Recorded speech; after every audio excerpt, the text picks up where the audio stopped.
Hi, everyone. Welcome. I'm Karen Farber, Vice President of External Affairs at Buffalo Bayou Partnership, and it's great to welcome you to this program about the art of Carmen Herrera in Houston. We're very excited to be the host of an exhibition at Buffalo Bayou Park called Estructuras Monumentales, and also to be collaborating with the Museum of Fine Arts Houston on their exhibition called Structuring Surfaces, also of the work of Carmen Herrera. These two exhibitions are extremely complementary, and you're going to hear about how they're really interconnected. And hopefully that will enhance your experience of seeing both as you return again and again to come to Buffalo Bayou Park to see our exhibition as well as that at the Museum of Fine Arts. Before we begin, I want to thank the supporters of the Buffalo Bayou Park exhibition, including Erica and John Toussaint, the Farrell Family Foundation, Susan and Leonard Feinstein, Tony Bashara, Leslie and Brad Bucher, and Listen Gallery. They were essential to putting together the exhibition in Buffalo Bayou Park, as well as the Public Art Fund, which is our partner in realizing this exhibition in Houston every step of the way, and you're going to hear all about that process today. I also want to thank the Nyquist family for underwriting all of our public programming in connection with Estructuras Monumentales, including the program today. Our next event connected with this exhibition is coming up on Saturday, December 12th. It's a crafts to go event. So please come to the park and participate in this. This is organized in collaboration with the MFAH, and it'll be an ornament making experience. So you can come and take your crafts to go and make ornaments that are inspired by the art of Carmen Herrera. So please come and bring your families and participate in that. At the end of this talk, there will be a Q&A. Feel free to submit your questions in the chat throughout the talk, and then I'm going to come back on and join you, and we'll respond, the panelists will respond to your questions at that time.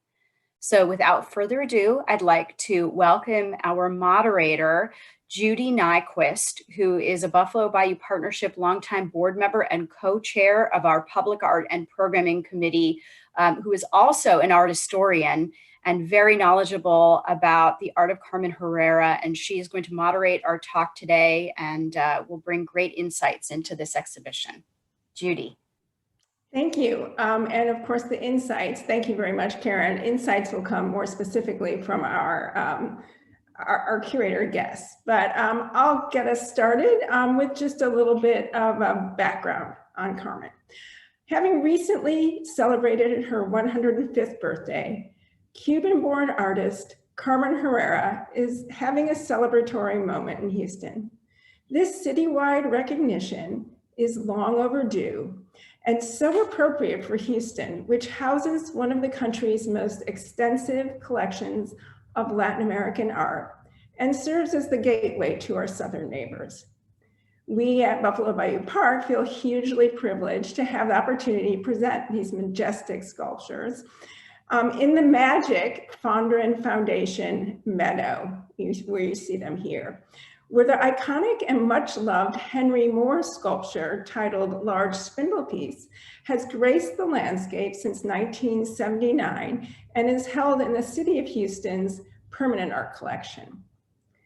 Initially presented in New York's City Hall Park in the fall of 2019 and organized by the august Public Art Fund, with whom we have partnered, as Karen mentioned, along with the powerhouse Listen Gallery, our presentation is only the second outing for the monumental work, and we are fortunate that there are a few new pieces debuting here on the Bayou. Prompted by the Buffalo Bayou Park presentation, the MFAH has organized an astounding companion exhibition titled Structuring Surfaces, which beautifully brings to light the process and grandeur of Herrera's works on paper and small sculptures. And now for just a brief outline background on the artist. This Herrera, who was born in 1915, studied art and architecture in her native Cuba, and spent time in Paris at a seminal moment of creative production in the 1930s, finally settling in New York in 1954. Like so many women artists of her era, she remained largely unknown throughout the 20th century. Her bold work, which you see here, characterized by geometric abstraction, bold color, and crisp lines, have much in common with her more widely known male contemporaries, such as Ellsworth Kelly and Frank Stella. But Herrera's work is equally grand and groundbreaking and innovative. It was not until 1990 that El Museo del Barrio in New York brought her to the attention and delight of the public and scholars. But her breakthrough came as recently as 2016, when New York's venerated Whitney Museum mounted a retrospective that sprung her into art world stardom. As our panelists will describe, color, form, and line are essential components of Herrera's continuing investigations. And in a recent interview in the Financial Times, Herrera reflected, quote, "All colors are quite the same to my liking, including black and white. But put two of them together, in the context of minimal forms and divisions with straight line, and you have a unique sensation," end quote. For the Estructuras at Buffalo Bayou Park, she produces very powerful forms with single colors and subtle lines that you see here. I'd like to now introduce our wonderful and very accomplished panelists who will help us learn more about Carmen Herrera. Dr. Dena Woodall is the curator of prints and drawings at the Museum of Fine Arts, Houston. She oversees a large and varied collection of over 10,000 drawings, watercolors, prints, artist books, and print matrices, and maintains an active exhibition schedule. She earned her Ph.D. in art history from Case Western Reserve University. Prior to joining the MFAH in 2008, Dr. Woodall was curatorial research fellow in prints and drawings in the Prints and Drawings Department of the Cleveland Museum of Art and a research associate at the Nelson Atkins Museum.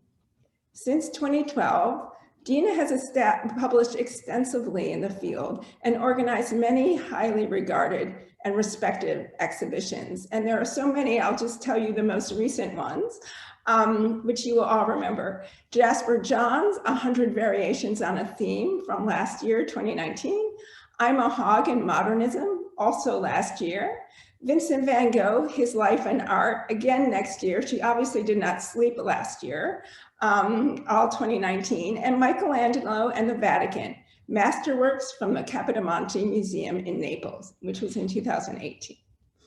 Dr. Woodall is an affiliated professor in art history at Rice University and a member of the Print Council of America. So we will be hearing just in a few minutes from Dr. Woodall. Rachel Mohl, hi, is Assistant Curator of Latin American and Latino Art at the Museum of Fine Arts, Houston. She has a BA in Art History from Washington University in St. Louis and an MA in Latin American Art History from the University of Texas in Austin. Having joined the MFAH in 2011, she took her current position in 2016. Previously, she was exhibitions coordinator at the Ponce Museum in Puerto Rico. Co-curator of the current Carmen Herrera exhibition, she has had critical scholarly roles in organizing and presenting many groundbreaking shows at the MFAH. Rachel has published prolifically on Latin American artists and Latino art generally. In addition to her full-time role at the MFAH, she is working on her dissertation at Rice, investigating the influence of Jewish immigration on the development of the avant-garde in Latin America during the 1940s and 1950s. And I'm very anxious to read that, Rachel, so get working. Finally, it is a huge privilege to welcome Public Art Fund curator Daniel S. Palmer, who organized Carmen Herrera Estructuras Monumentales at Buffalo Bayou Park and its original iteration at City Hall Park in Lower Manhattan. He has curated more than a dozen exhibitions with the Public Art Fund since joining the organization in 2016. Previously, he held the position of the Leon Levy Assistant Curator at the Jewish Museum and has organized numerous exhibitions independently as well, and has contributed to countless publications and magazines, including Art News, Moose, Kaleidoscope, and the New York Times. He holds an MA in Art History from SUNY Graduate Center and a BA from Rutgers University. And just one last thing before I turn it over to your panelists, I wanted to mention, I wish just to relay one last quote that really reflects Carmen's charm and moxie. When asked by the Financial Times reporter, the same that I mentioned earlier, if she considered herself a feminist, her enchanting response was, quote, "My mother was the first feminist in Cuba. Of course I am a feminist. What a question for a woman," end quote. And regarding her recent success, she remarked, quote, "It has been a lift and a major surprise. My paintings have been begging to become sculptures since the 1960s. And she enthuses about the beautiful metallic surfaces that you see here that she can finally create." So with that, I'd like to turn it over to our panelists, and we'll start with our two curators from the Museum of Fine Arts. Thank you. Hi, good afternoon. Thank you so much for joining us. Thank you very much to Judy for that wonderful introduction. I also want to thank Karen and the Buffalo Bayou Partnership for their collaboration and for inviting myself and Dena to participate in this discussion. So as Judy mentioned, Dena Woodall and I have co-curated an exhibition at the Museum of Fine Arts Houston that is the first dedicated solely to Carmen Herrera at the museum. And the exhibition really showcases Herrera's exploration into 3 dimensions, which beautifully complements, as Judy mentioned, the Estructuras Monumentales. And she really started with painting, and she really was trying to figure out how to turn painting into object. And as early as 1959, she was actually forming her paintings around the edges of the canvas, which actually kind of breaks the painting from the wall. And this first installation shot that we have here, it's kind of our first entree into the exhibition. And we chose these 2 works because they bookend her investigations into these estructuras. So on the left-hand side, we have one of her earliest estructuras or structures from 1971. And on the right-hand side, we've displayed a number of models that she created in 2008 for her large-scale sculptures in the round, some of which parallel directly with some of the Estructuras Monumentales that you can see at Buffalo Bayou. Now, as you can see from these works, Herrera uses a very meticulous and mathematical artistic process to structure the surfaces of her support. And she does this to produce a dynamic spatial tension. So she basically takes painting from a static object on the wall and pushes it into the viewer's space. Indeed, throughout her career, she has strategically used planes of color in such a way to incise and invade our visual perception and physical space. And she does this very much so because she's influenced by her early architectural training.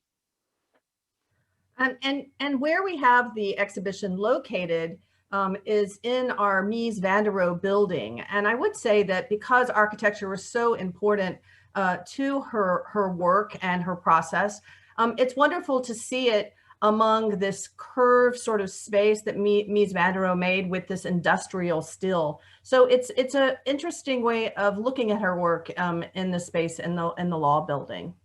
Next slide.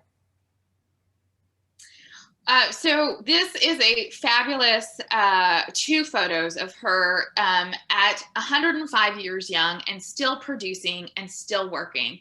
And really because of this, she's been able to come full circle in her career and fully liberate color and form from 2 dimensions and fully into our space as viewers.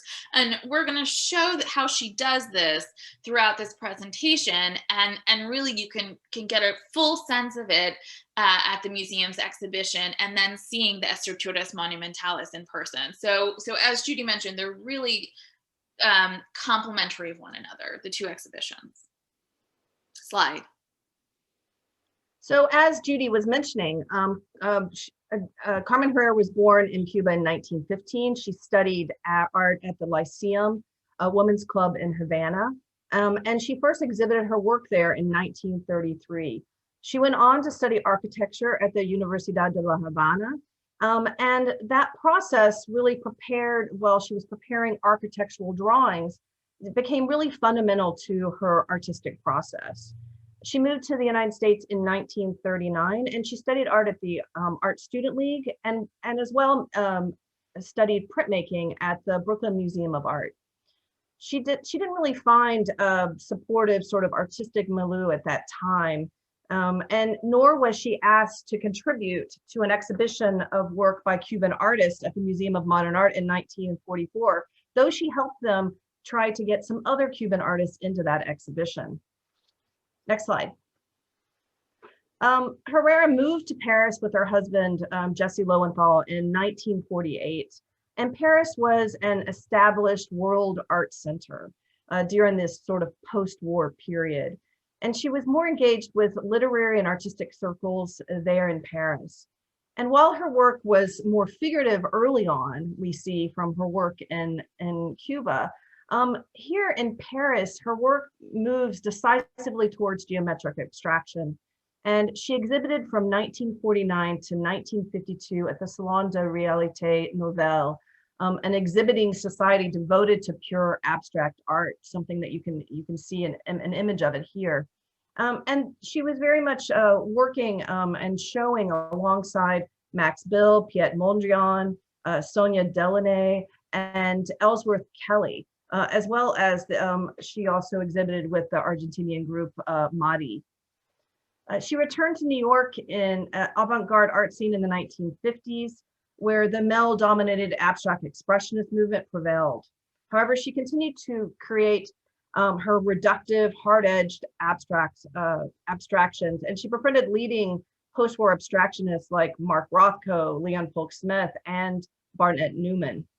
Herrera had trouble gallery representation at this time, and she's made the comment that one of the gallerists told her that even though she might have been more talented than some of the male artists, that she wasn't going, that gallerist wasn't going to represent her because she was a woman and also from Cuba.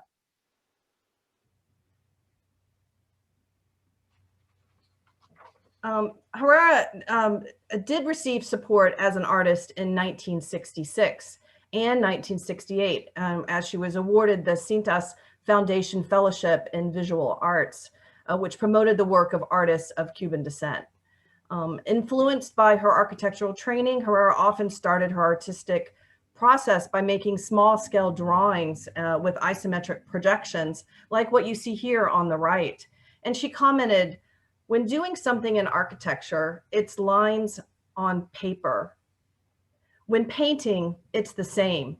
Sit down, get a pencil." Here you can see her thinking in architectural and sculptural terms. And as Herrera has said, lines are the beginning of all structures.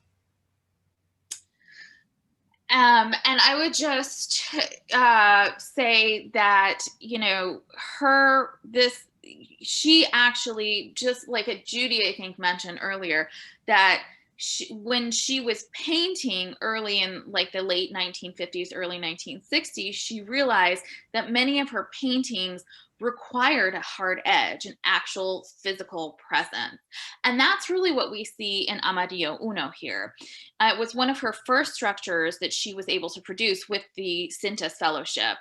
And it actually consists of 2 wooden planes that are situated one on top of another. So they're actually not connected, but they just like kiss or touch one another along a slightly off-center axis. And what this does is that leaves negative space on either side. And those negative spaces read as triangles that actually cut into this yellow rectangle. And she gives us, because it's done in wood, it's actually a thick wood. So she gives it volume and depth, and the panels are quite heavy.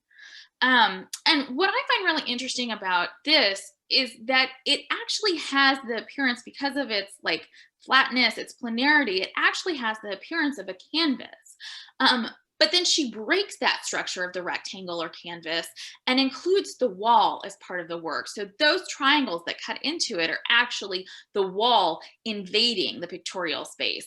So the painting is not a self-contained object anymore. It becomes an object that comes out into our space, that comes out into the viewer's reality and has a very real physical presence. And I would say that these works hover between 2 and 3 dimensions, or really between painting and sculpture. So on the one hand, if you take a look at Amarillo Uno from the front, it appears like it's a plane floating above a white wall and projecting itself into our space. Then on the other hand, the works are meant to be seen from a variety of directions, right? So we walk around this work and we see its depth, which then alters the way that the yellow surfaces enter our space. Next slide. Oh, thank you.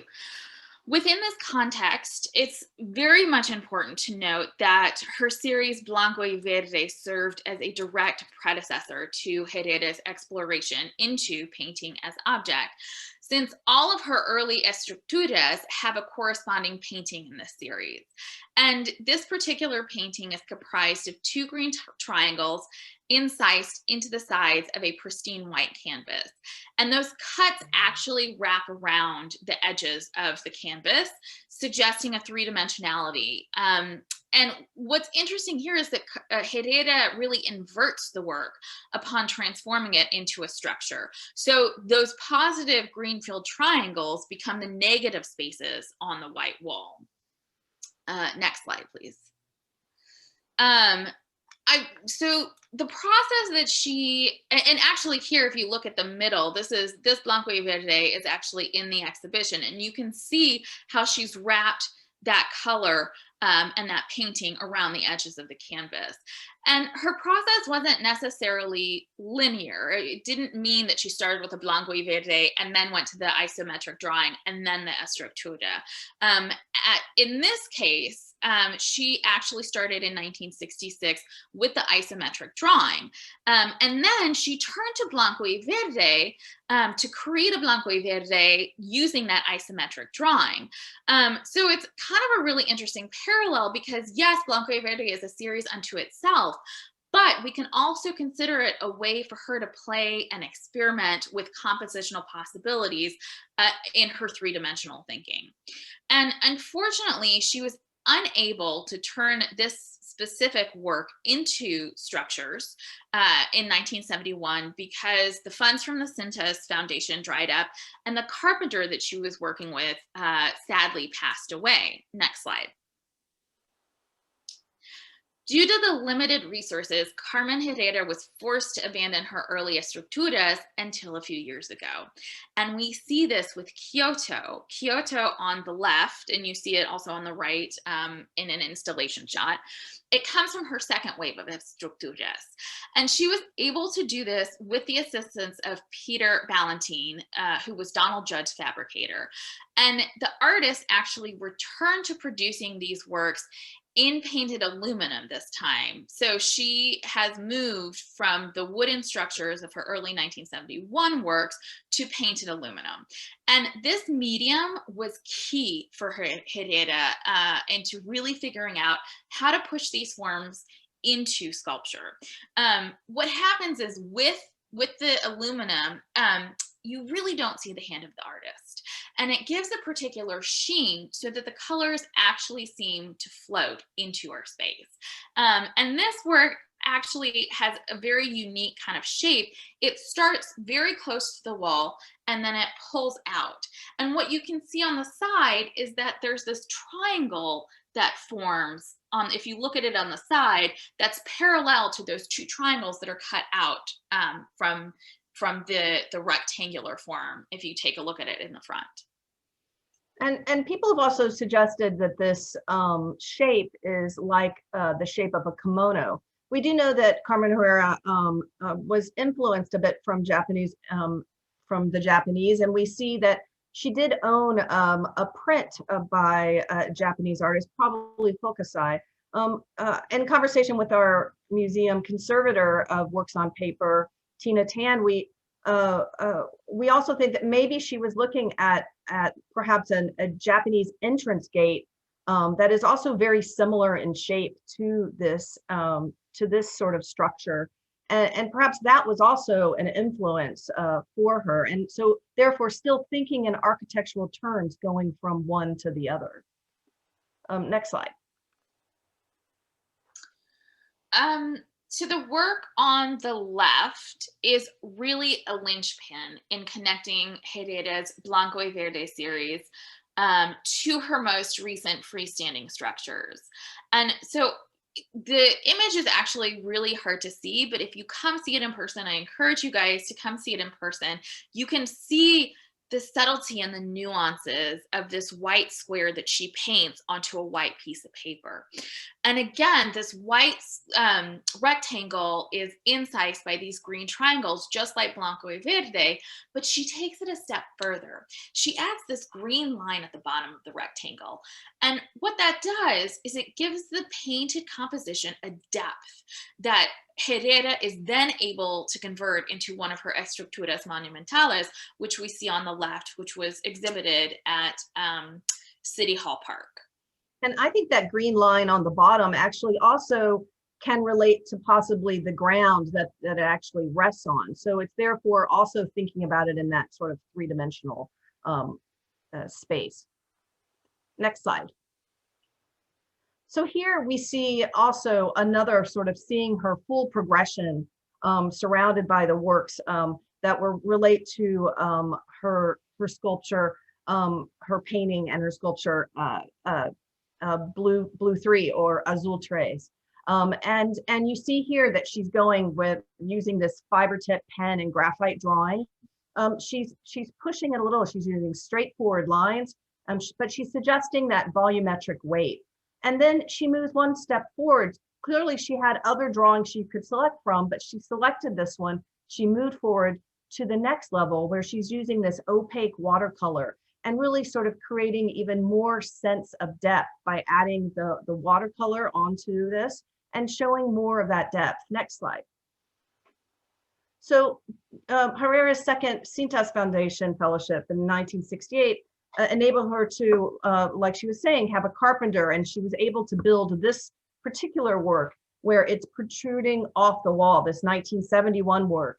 And here it's overhanging, it's protruding out into our space, and it's creating this triagonal shadow along the top onto the bottom portion that corresponds with the part that's been cut out. So we're really seeing her engaging and working, and you can really, when you come look at this wall structure, you can really see it on the wall and compare it to those drawings that are next to it. She also conceives of the white wall as part of the work itself as well. So she's playing with two colors there, blue and white. And Rachel, do you have another comment?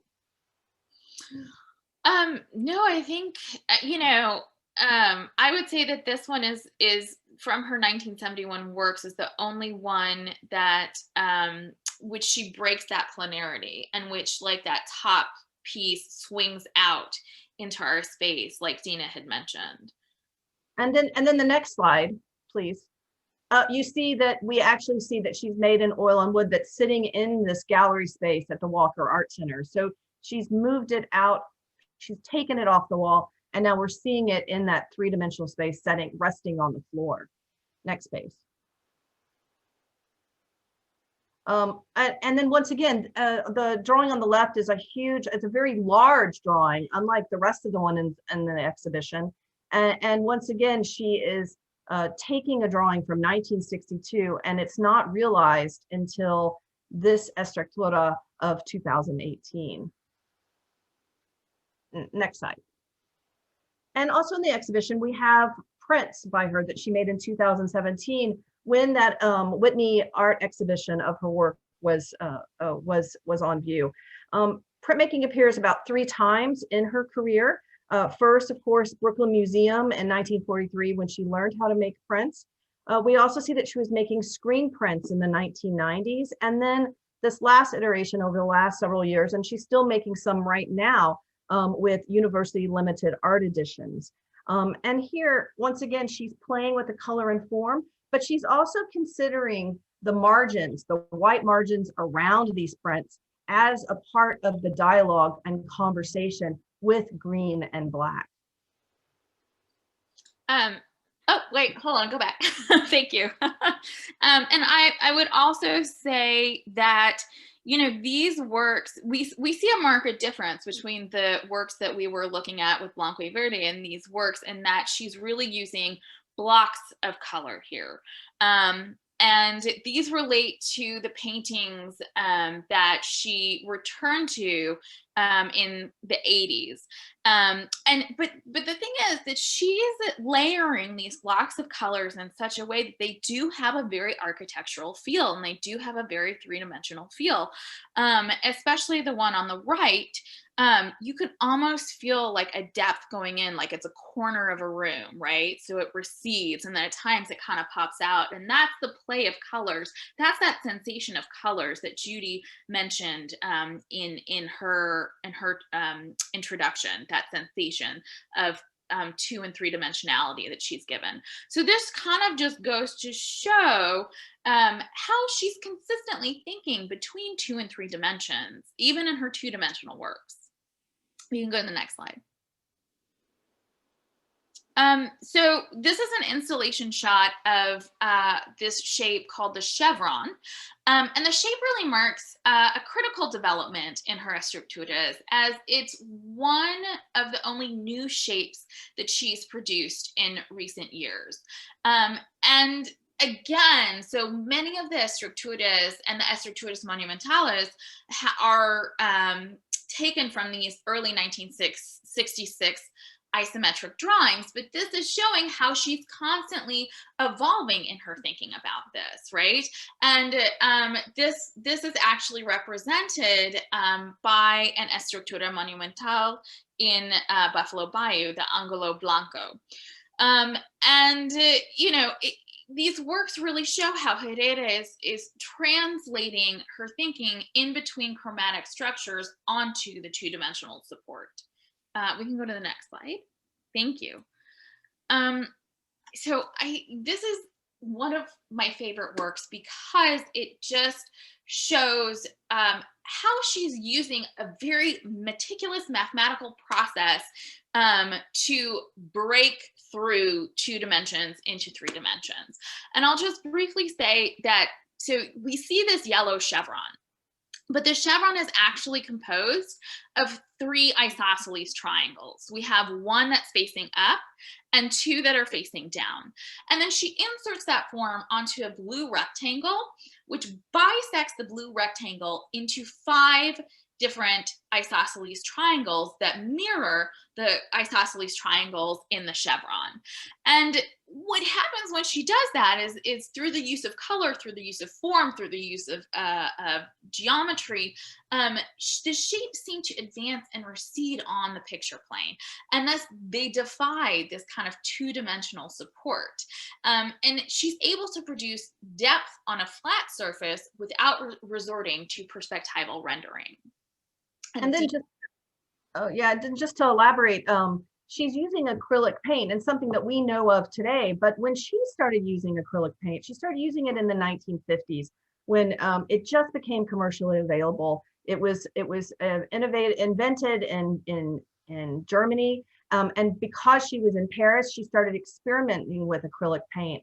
And you see that she was doing it before any artist really in America was using this material, but it has this sort of lower viscosity than oil paint. And so she's able to really better achieve that linear precision by using acrylic paint instead of oil. Next slide. So as part of Herrera's artistic process, she produces these small scale models of her diagrammatic drawings in foam core that she then turns into the Estructuras Monumentales. So you can see her process in creating these large scale works. And what the artist does is she strategically manipulates these maquettes in her studio to understand how each color and shape is going to affect the surrounding space. And once she determines the best color and placement, she then produces the large scale monumental structure. And really at this point, she's fully liberating form and color from the wall into real space, into our physical understanding and experience of our surroundings. Anything else, Dena? Oh, no, next slide. That's fine. Next slide.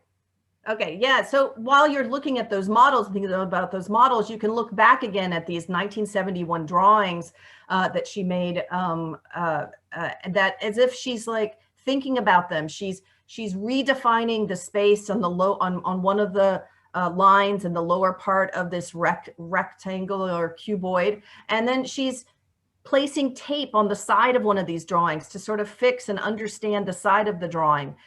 And you see that with these from 1971, eventually by 2019, she was able to make this wall structure that you see here in this work. And next slide. Next slide. Ooh. And this is how it's fully developed here. We're looking at the drawing from 1971 and now getting its debut here in Houston as seeing the Gemini green from 2020. Rachel? So I would just kind of conclude our little entree into the exhibition with the fact that, you know, this idea of the three-dimensional chromatic structure remained a constant in Herrera's thought process and artistic production for nearly 5 decades. And she really explored the way in which form and color influences our understanding and experience of our surrounding. And that is no better encapsulated than these fantastic Estructuras Monumentales at Buffalo Bayou Park.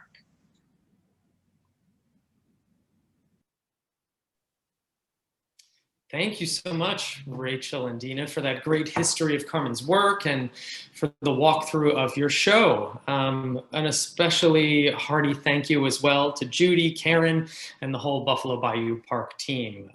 We at Public Art Fund have been so thrilled to collaborate with you all and to have the honor of bringing Carmen's work in this monumental scale to your wonderful park in Texas. So I'm going to begin just briefly sort of talking about the process of putting together this show and sort of, you know, back from there to putting together the show in New York first, which was the debut of her Estructuras Monumentales.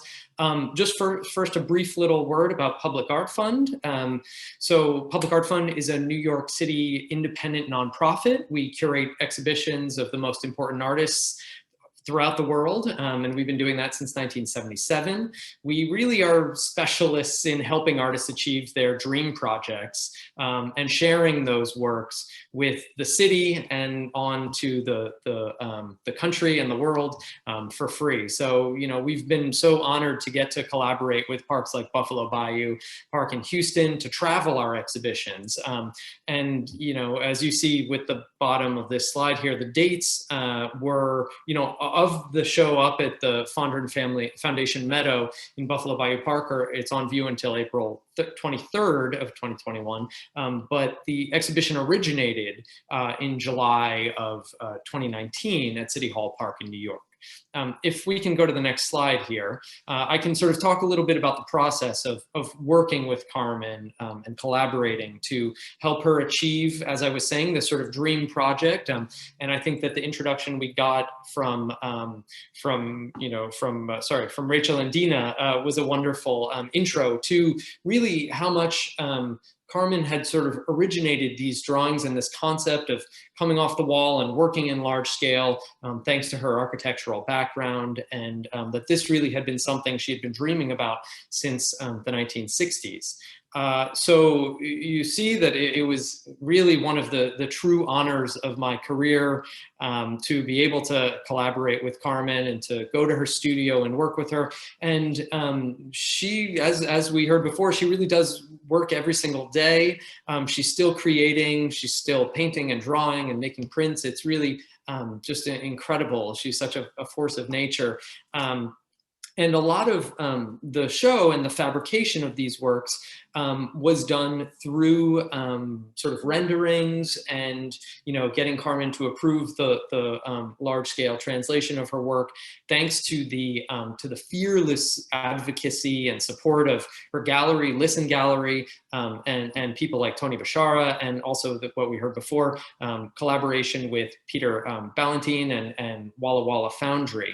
On the next slide, we can actually see, you know, the beginnings of those drawings sort of being translated into large scale form, which, you know, you could see at that point really were very much about extending the experience of her paintings into 3 dimensions. And really, thanks to the expertise of the great foundry and collaborators working in this, you know, aluminum, these fabricated aluminum forms. And this is a process image here showing the piece. This is Estructura Verde before it had the acrylic paint that was applied to it. I should also say that what was very special in terms of working with Carmen and being able to translate to this large scale, she has such a clearly honed and defined paint palette and color palette that she's been developing throughout the years. So it was relatively easy to make that translation of what a painted green, like the ones we've seen in the Blanco y Verde painting series, and translated into this large Estructura Verde. The paint, you know, colors were all very particularly chosen. It's also worth noting, and it'll come up in a bit, but that as we saw in the various maquettes, Carmen often will design, has a form and then plays with various colorways of that form. So, you know, we see her working, and we also, in a way that sort of translates not only the painting to the sculptural form, but also in those variations, the same way oftentimes she makes variations of a form in various painting iterations, seeing the way each of the sculptures, when it appears in a different color, it really, let's say, resonates on a different level. And sometimes certain colors are sort of stronger and project forward. Other times they recede and are sort of have a kind of more somber sort of depth to them as well. So it was a very interesting process in terms of putting together these 2 shows and the various color iterations there. So let's go on to see the final shots of how the work looked when it was installed at City Hall Park, which is in Lower Manhattan. It's obviously a very important site for us in New York City, it's the seat of city government, and it's a place where there's also many important moments of civic pride. This is where the parade, actually the day of the opening, where the parade of the U.S. women's soccer team, who had just won the World Cup, that they made their way down Broadway, which is just next to this. So it was such an important moment, relating back to Judy's quote about feminism, to have a bold, incredible woman like Carmen celebrated at this exact moment as the U.S. women's soccer team, and to then also be speaking at a moment of intense discussion about immigration, not only to the country but to the city, and Carmen was clearly showing as an immigrant, as a New Yorker, she was finally getting her due in a much deserved way here at City Hall Park.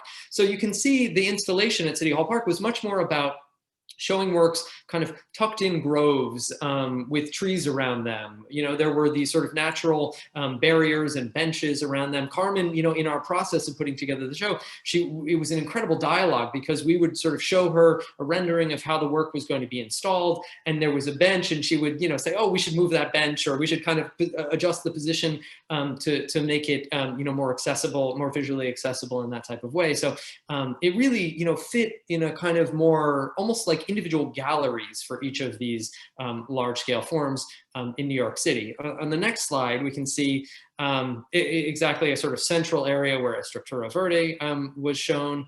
And then on the next slide, we can show really what was, I have to say, the highlight, obviously, of the exhibition, which was Carmen, making her way from her studio to the site, and seeing these works in person that she had only dreamed about making, in the 60s. And I think, the neglect that the art world, unfortunately, they didn't, give her due, must have made it a bit of a leap of faith to imagine that someday this would happen. And so it really was incredible for her to be able to see them in person, and also especially to see how the public engaged with these works, and how much they were just totally smitten by them, and really got so much from this moment when they were exhibited in New York City. It really is a testament to Carmen's determination and her dedication.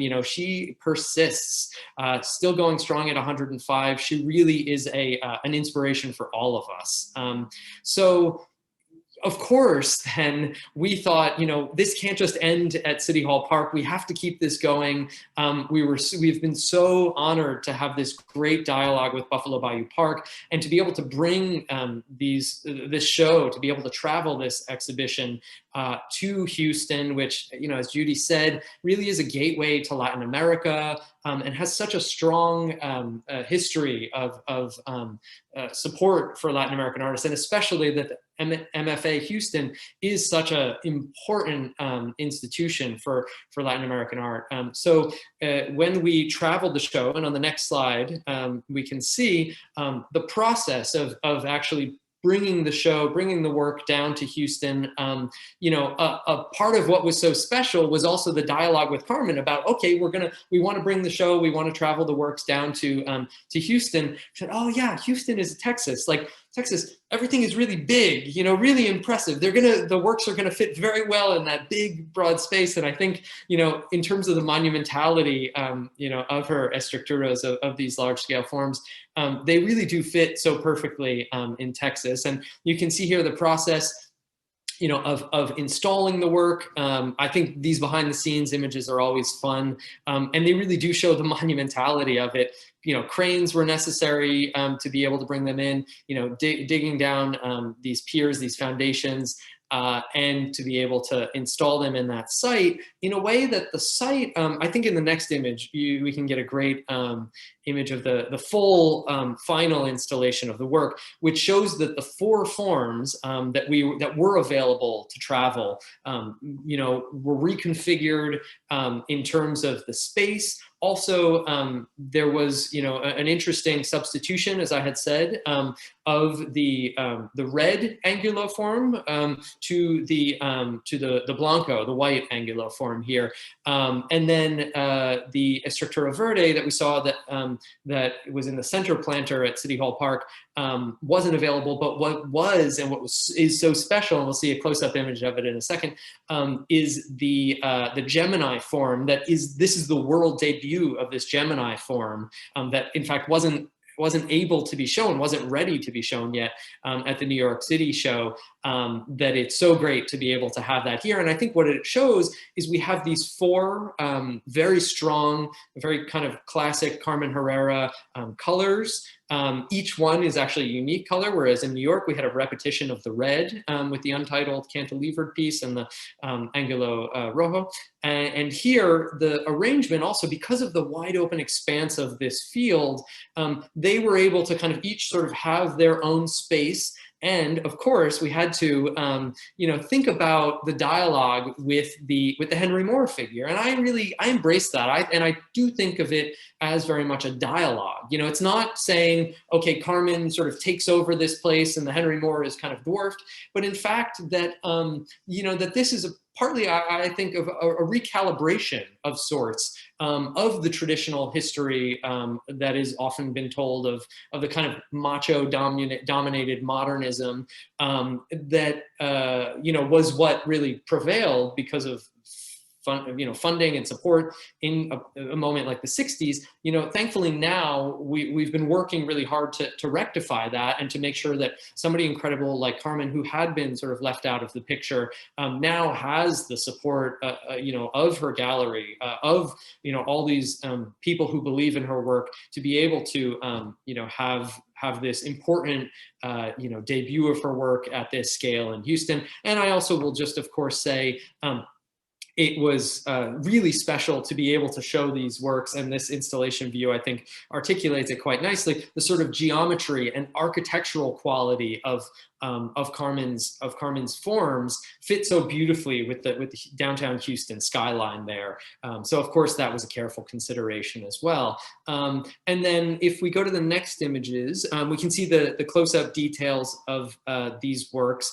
Really seeing kind of their large scale. I think especially in the next slide, we have, this is the Gemini, the close-up of Gemini that we were describing, which you saw a slide of before. And then in the next slide, you see some real context, some scale of the human form there. It's also actually really nice to be able to show you here the sort of interlocking of Carmen's form, specifically on this piece Pavon, which was described a little bit in the of how her other forms interlock in the prior presentation. And I'll also just say, because you can see in the background here, we have signage throughout the exhibition.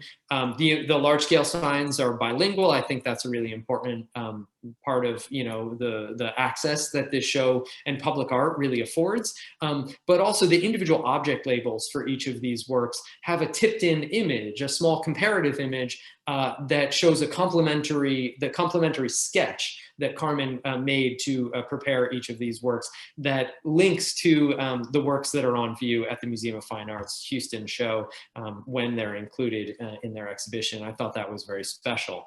And I'll just close by saying it really has just been such an incredible honor for us, Public Art Fund, working in New York, to be able to travel this exhibition and to be able to share Carmen's work with such a great city like Houston, and especially to collaborate with Buffalo Bayou Park. And we really are looking forward to continuing this collaboration and continuing to hopefully bring more great public art to Houston as well. So Judy, I believe you wanted to jump back on, and I think we're gonna get into some questions and answers at some point. We're gonna invite everyone back on. Thank you so much. I have to say, if not every one of you 85 plus people on right now are not totally in love with Carmen Herrera, you'll have to check your pulse, because after this, I can't imagine that there's not one not new fan in the crowd. I had a couple of things just to start us off, and I'll ask now, and then you can decide who will answer. One is very sort of obvious question, probably to you, Daniel, and that's regarding the negative space that in the large forms and the park that is so important.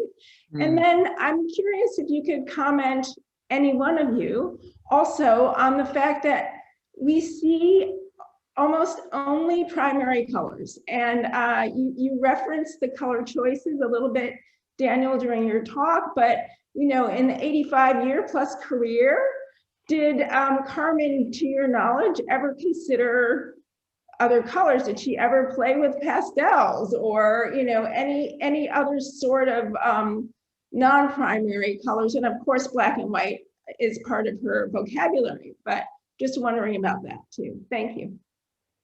Well, sure. I'll jump in specifically about the negative space, and I think it was such a great kind of introduction to it from Dena and Rachel, talking about the negative space on the white wall, of her paintings, with the cutout segments. Of the early Estructuras with the cutout segments, as it actually relates to the paintings and the way that her paintings, although they do have flat surfaces, that the wedges of color are already playing with, forms that are negative and positive, in almost a partly kind of illusionistic way of sorts. I think it's so special, and that really, for me, is what makes her Estructuras Monumentales and the Estructuras as well, so fundamentally about sculpture, which is, three-dimensionality and being able to walk around it. And because of the fact that these wedges of shape and kind of triangles and empty, negative space, they then incorporate the park, incorporate passersby. So when somebody walks by it, they sort of fit into that wedge, and they become a part of they become engaged with the work itself. I really see that as showing, then like doubling back and showing that in the paintings in the first place, she was also thinking about that as, sort of forms in space, and especially subjects or viewers in space, and how when we work our way around it, we see that she wraps her colors, around the side. And ultimately, her paintings, they're not two-dimensional. They are three-dimensional because you're kind of meant to sort of look in this way. So ultimately, yes, while this is obviously a celebration of Carmen, I think in a fascinating way, Carmen's work is actually a celebration of the viewer as well, and the viewer as a participant in the work. Oh, I think you're muted, Dena. I haven't really seen her work in pastel colors. I mean, I don't think that was really anything that she experimented with. I do know that she does believe that certain colors lend itself to certain shapes, and so definitely maybe she's done it in more than one color, but I think that there's certain colors that she thinks really work well with the shape that it is. And so I think that's part of it. Rachel? Yeah, I think that, there's a boldness to her shapes that demand a bold color, right? And so I think that, and a very saturated color. So I think that's what she is really intending, to have that, that kind of invasion into of color and form. And because she's really grounded in architecture and thinking about these as being a part of our spaces, one of the chats mentioned something about mobiles. I've never seen her use and work with any mobiles, and I don't think that that's really a part of how she's constructing her work. But I do want to reiterate what Daniel said about the viewer as participant, and how Carmen is really including the viewer in her works. Like it relies on viewer completion here. Mm-hmm. And I think that speaks to her colors as well, because the colors really pull us in, right? And I think you really start really working and interacting also with the wall structure. So when you come to the Museum of Fine Arts Houston, I think when you start really experiencing them and looking at them on a wall, you're going to see something differently. And then you go and look at these large Estructuras Monumentales. I think that you're really going to get the full picture of Carmen Herrera's work. Great. Let's get to a couple of questions from the audience. The first of these, as an architect, did Herrera have a say in the orientation of the sculpture on the site? And does light play a role as well throughout the day? Daniel? Oh, absolutely, absolutely. I mean, it really was an incredible honor, and in a funny way, Carmen and I, in terms of how we collaborated, it was almost like pre-Zoom, you know, but it was very much sort of through the same ways that one has to work in you know, in these times right now. You know, showing renderings of the work in site, you know, before it was actually even brought there, continuing that dialogue very closely with Carmen as, you know, we were thinking about the orientation and placement of all of the works. And, you know, I like I said, you know, it's just been the honor of my career just to know that that she's as satisfied and as excited about these exhibitions of her work, you know, as she is.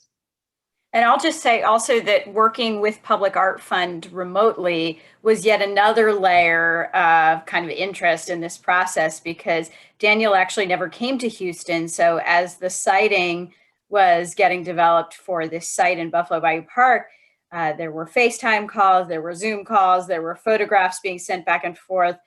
We had a drone that we took out to the site to take photographs, aerial photographs of the site, so that Daniel could try to figure out how to site the works remotely.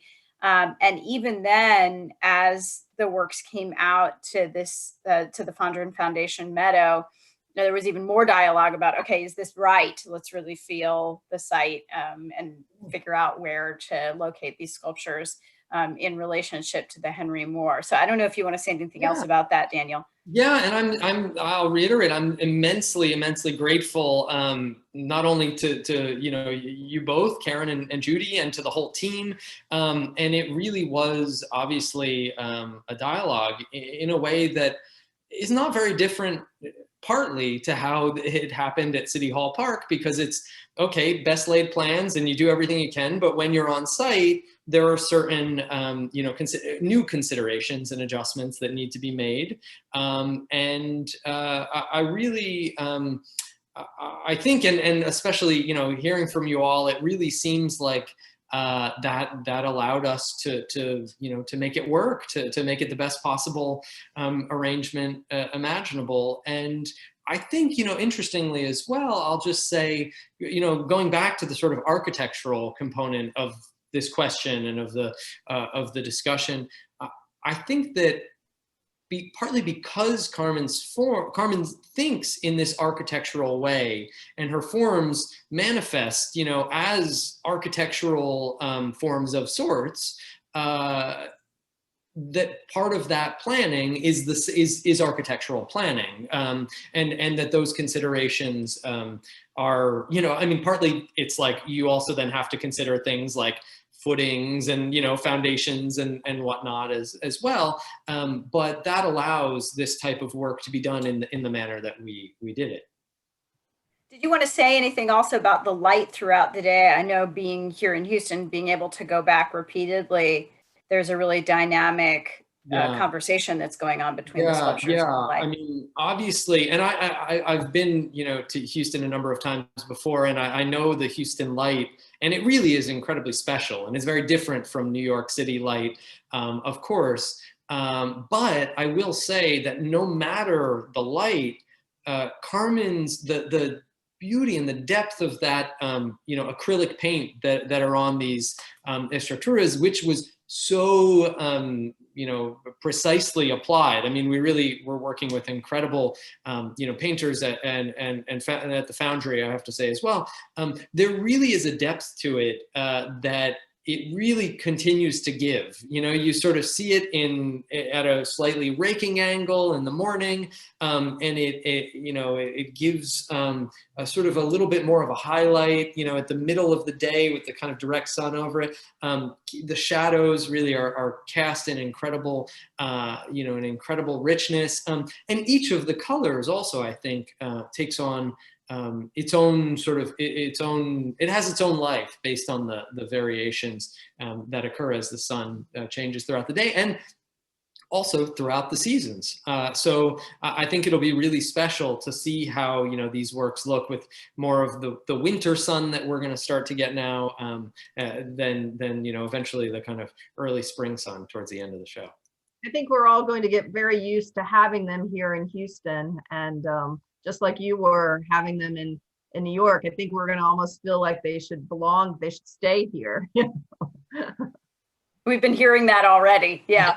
That is a testament to Carmen and to just how incredibly compelling these forms are. And I hope to the arrangement of them there in the park too. It felt natural at the end of the day to arrange them as such. And again, you know, to make it be about a dialogue, not only a dialogue with the Henry Moore, but also a dialogue with the park and with the ways that people use the park, and even with the road and the downtown skyline as well. Well, that's a good segue into this next question. After this exhibition, where will be the final home for these sculptures? Well, you know, that ultimately is up to Carmen's, you know, main advocates, her gallery, Listen Gallery. If anybody's interested, I know they could reach out to Listen, and they'd be happy to help you take home one of these works. But I mean, look, these are such incredibly important works. They really. And again, I'm speaking from a curator role and from an advocate for Carmen, but they really, from my view, I hope they find homes in public, you know, institutions where they can, you know, permanently be on view, and where people can continue to interact with them, to see them, to celebrate Carmen for years to come in a public context. Great. Well, I think that brings us to the end of our questions. Thank you all for your comments. Lots of enthusiasm coming through the chat here about both of the exhibitions and about this dialogue. We're so grateful to all of you for joining us. Thank you, Judy, as well, for moderating, and to the Buffalo Bayou Partnership staff for their work in making this virtual talk happen seamlessly. Yeah. And please do join us for our event that I mentioned at the beginning of this talk, where we'll be doing ornament making inspired by the work of Carmen Herrera on December 12th in collaboration with the Museum of Fine Arts.